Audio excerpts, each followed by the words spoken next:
January 2025, Los Angeles was engulfed in flames as devastating wildfires swept through the region.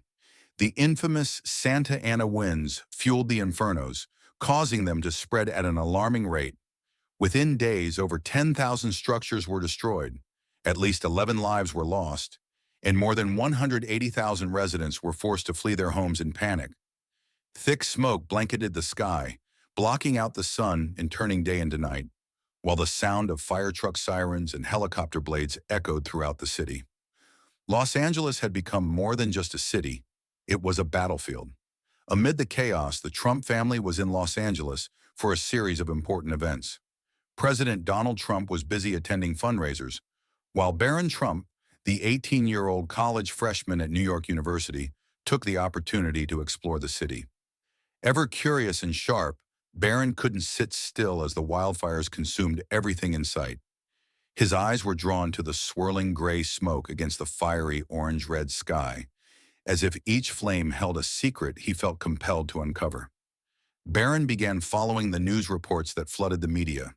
Devastated areas like Pacific Palisades and Malibu, once home to proud multi-million-dollar mansions, were now reduced to ashes. He also listened to heartbreaking stories from those who had lost everything. A mother tearfully recounted how she had just minutes to get her children out of their home before the flames engulfed it. A man showed Barron photos of his prized collection of vintage cars, now nothing but charred metal. Amid these emotional accounts, Barron noticed something peculiar. He realized that the wildfires didn't seem as random as everyone believed.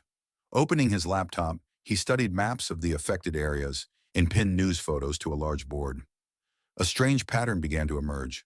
The fire zones formed a line, a trajectory that nature alone couldn't easily explain. Barron's mind raced with questions. How could these fires appear in such a systematic way? Were they truly natural disasters, or was there an invisible hand orchestrating the destruction? Though young, Barron had always trusted his instincts, and this time they told him to dig deeper, even if others might dismiss him as just a naive teenager trying to save the world. During a visit to a relief center in Santa Monica, Barron encountered an exhausted firefighter, his face smudged with soot and ash. The firefighter shared with him, "Some of these fires are just strange, like they have a mind of their own. I've been in this job for 20 years, and I've never seen anything like this." Those words felt like a confirmation of Barron's suspicions. Wasting no time, Barron spent hours diving deeper into his research on the fire zones, devouring every report he could find.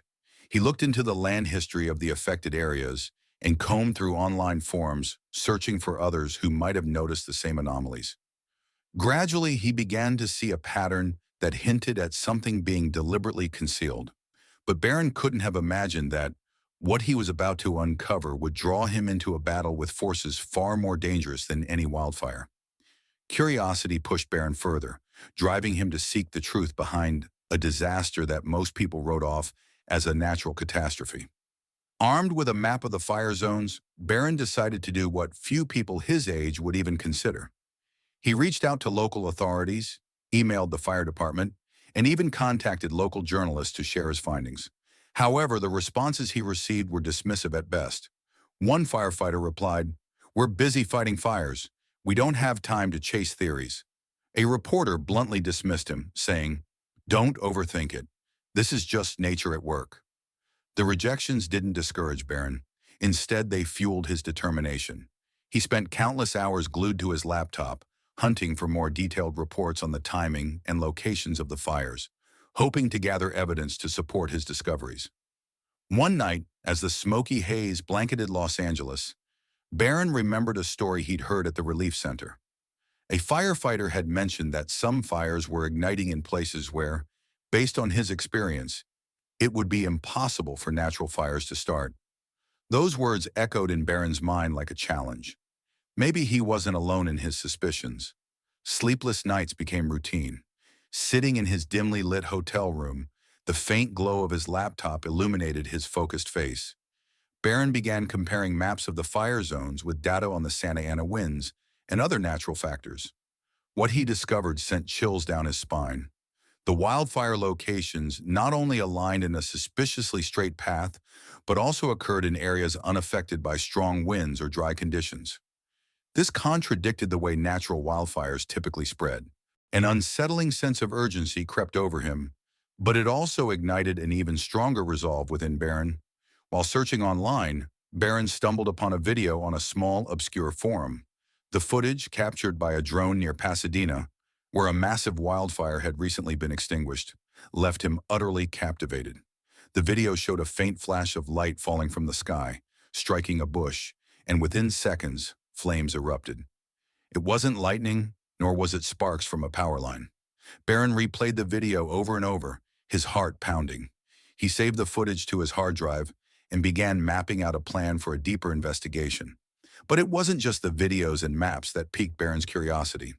While digging through information, he came across posts from local residents describing unusual activities before the fire started. One person mentioned drones flying low at night.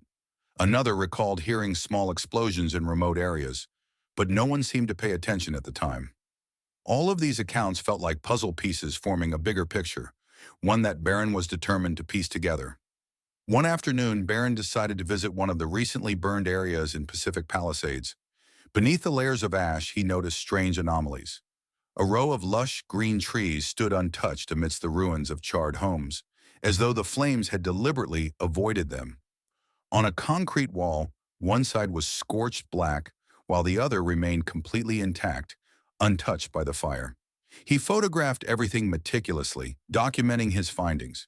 But as Barron busily snapped photos, a creeping sense of unease washed over him.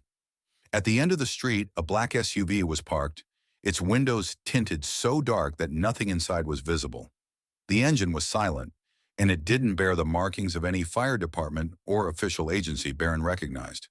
The feeling of being watched loomed heavy over him. Despite the growing tension, he suppressed his fear. Barron knew that if he turned back now, everything he had uncovered would be buried forever. Barron Trump's initial findings began to lead him down an increasingly dangerous path. The deeper he dug, the clearer it became that the fires weren't random acts of nature. The map of affected areas revealed a deliberate pattern, a strange chain of connections. It seemed as though an invisible hand was orchestrating everything, and Barron couldn't ignore the growing sense of peril as the pieces started to fall into place. He spent hours poring over land records and recent real estate transactions in the fire-affected areas.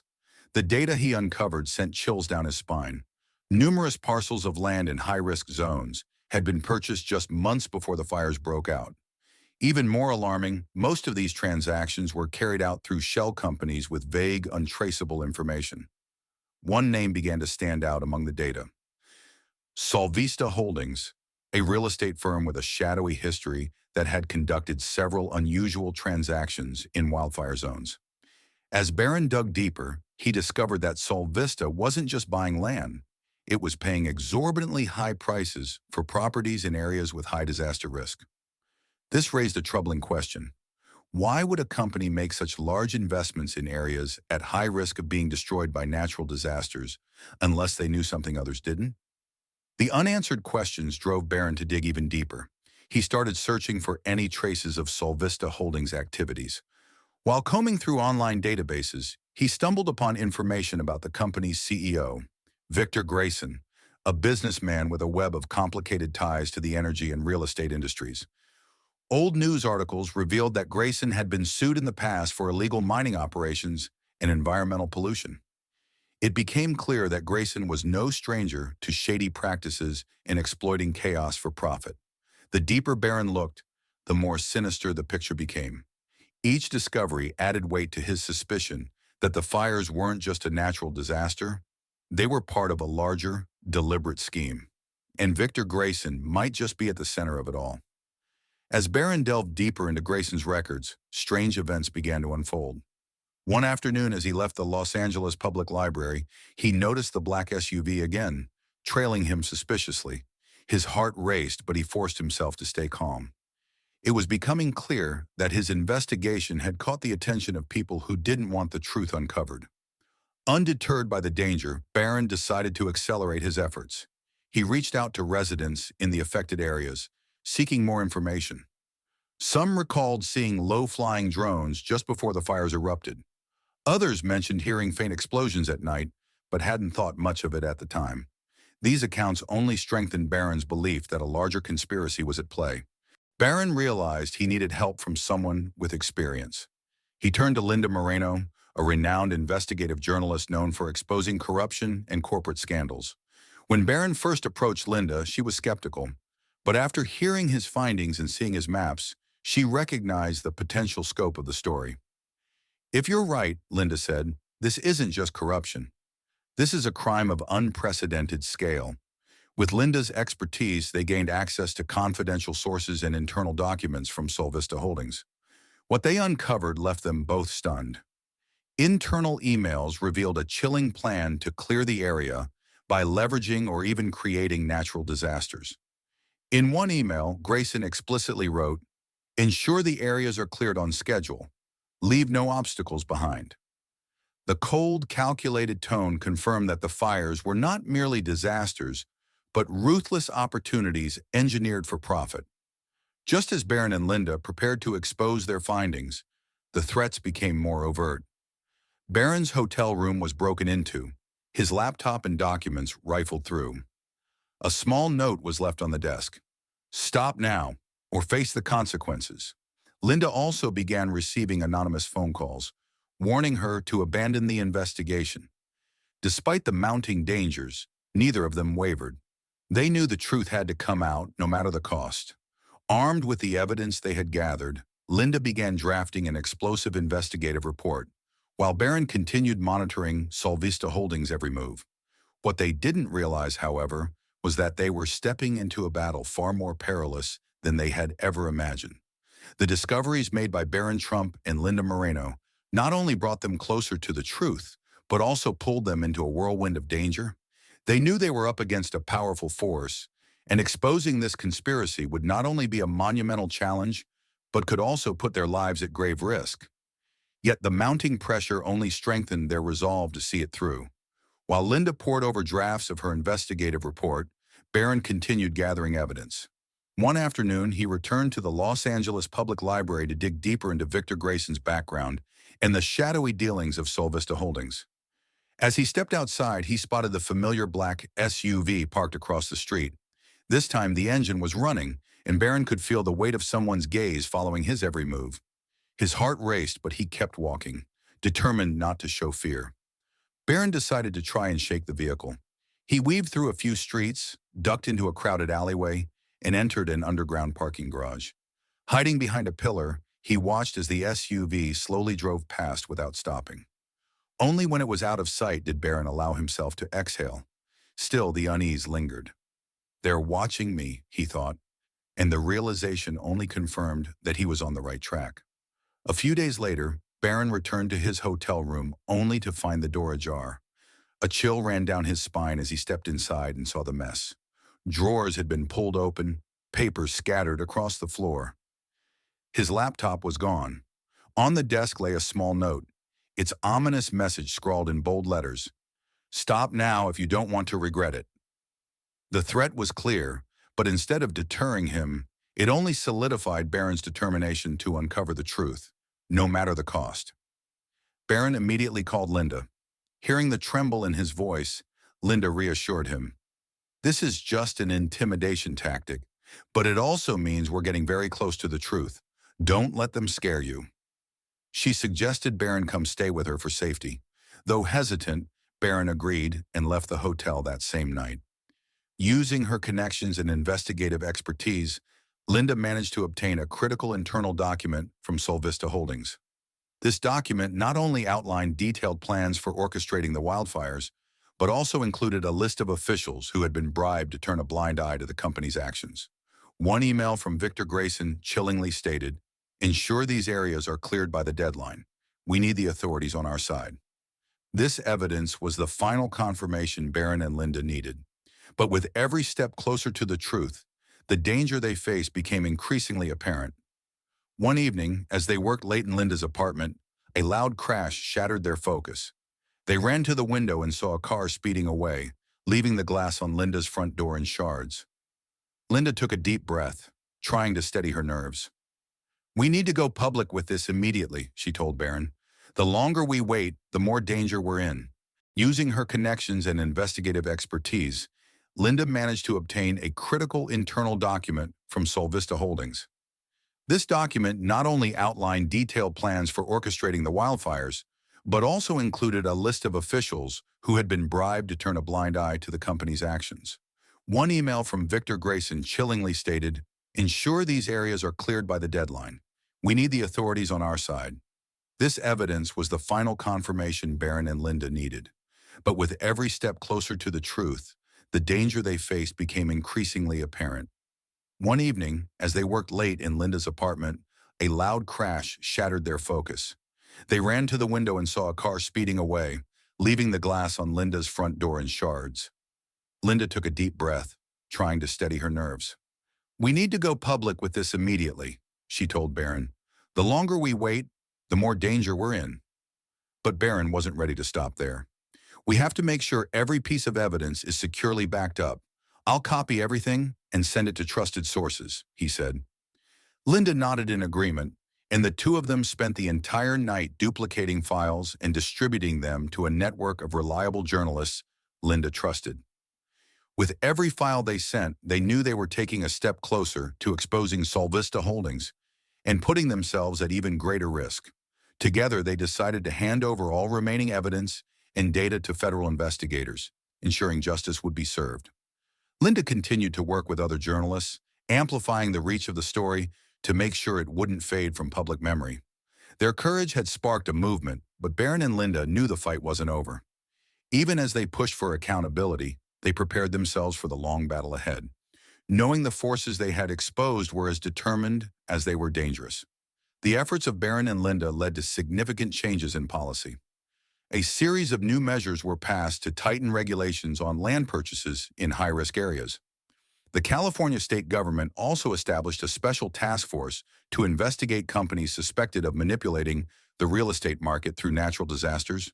Additionally, reforms were introduced to enhance wildfire prevention efforts, including stricter controls on the use of drones and technologies that could potentially start fires.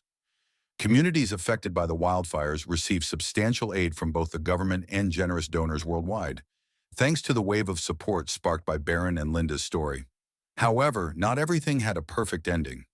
Victor Grayson remained at large, and those behind him continued to pose a latent threat. Barron realized that this was not just a personal battle, but part of a long fight against corruption and greed in society. This journey changed Barron forever.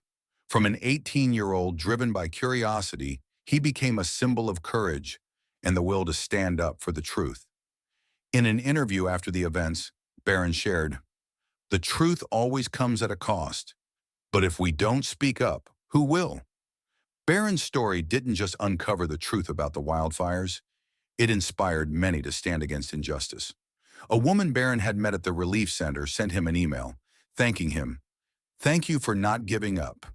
Because of you, my family has a chance to rebuild our lives." Despite knowing the dangers still looming, Barron had no regrets. He decided to use his voice and platform to advocate for social justice and environmental issues. For him, this journey was not an end, but the beginning of a lifelong mission.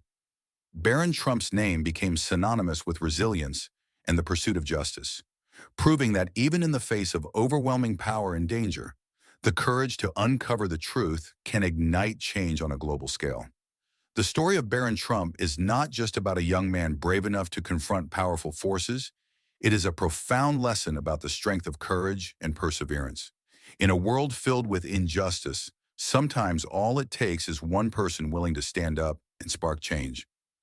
Barron Trump's journey was more than a quest for truth. It was a testament to the power of bravery and resilience in the face of adversity. From being a young man underestimated by many, Barron rose to confront danger and fight for justice. Despite going up against formidable powers, he proved that one voice, one act of courage, can challenge and even transform an entire system. This story raises an important question for all of us. Are we willing to stand against injustice, even when it means stepping out of our comfort zones? Each of us has the potential to make a difference, no matter how small, as long as we hold on to our belief in truth and what is right. If this story moved you, Take a moment to share your thoughts. What do you think about Barron's actions? Would you have the courage to step out of your comfort zone like he did to defend what's right? Leave a comment below. We'd love to hear your perspective. And don't forget, stories like this need to be shared. Hit like to show your support, subscribe to the channel to stay updated with more meaningful content, and share this video with your friends and family. Your support is what inspires us to continue bringing stories of inspiration and value. Remember, the truth doesn't speak for itself. It needs us. Thank you for watching, and see you in the next story.